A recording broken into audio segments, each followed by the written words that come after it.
پکار ده زه دا خبره لږ داسې وکړم چې الله دې وکړي ملت ته یې کوم تاسې ته یې نه کوم مجلس حاضرینو دا خبر ملت ته کوم مونږ چې کله علما کینو زه کله طالبانو ته وایم یو منطقي عالم په مخ کې چې د منطقو غیبت وکړي قسم په الله سر دې در باندې ماتوي منطق د مونږ په کتابونو کې د روا او د ناروا یې څومره ډېرې خبرې سته علماو دا یوه دسیسه راغلې ده د مسلمانانو د مصروفیت دپاره هغه چې هر قسم ده خو د یو منطقي عالم په مخ کې چې ته د منطقو صفتو کې څومره پې بدلوي اما هغه علوم چې نن دنیا ورته ضرورت لري هر علم په هره زمانه کې فرض نه وي یوه زمانه وي یو علم فرض وي بله زمانه کې ورته ضرورت نه وي هغه علم د فرضیت نه د اباحت مرتبې ته راځي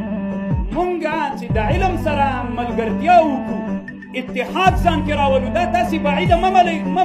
مه بلایه چې الله عز وجل به د دنیا ټولو مسلمانانو ته واکمني ورکوي د مونږ واکمني به هم دایمیږي مونږ که علم ته شا کړله د مونږ دغه نظام به هم ختمیږي دوه خبرې عمده دي اتحاد ته ضرورت ته او علم ته ضرورت ته مدرسه کې مونږ چې مدرسه کې کینو چې د علمي کیمیا خبره مولا ته وکړي وي ورکه دا څه کوې حماسي دا ایتا لیونتوب ده مونږ چې د فیزیک خبره ورته وکړو بعضې علما مو داسې وي داسې علوم او که مونږ په دې باندې ابتدا باندې شروع کړو زمونږ په تفسیر روح الماني کې شیوخ ناست دي په تفسیر روح الماني کې په پاڼو په دې باندې بحث ده علمي کیمیا د حضرت موسی علیه السلام ته د وحي په واسطه اولینی علم ده نن ولې له موږ نه دا میدان بل چا وړی ده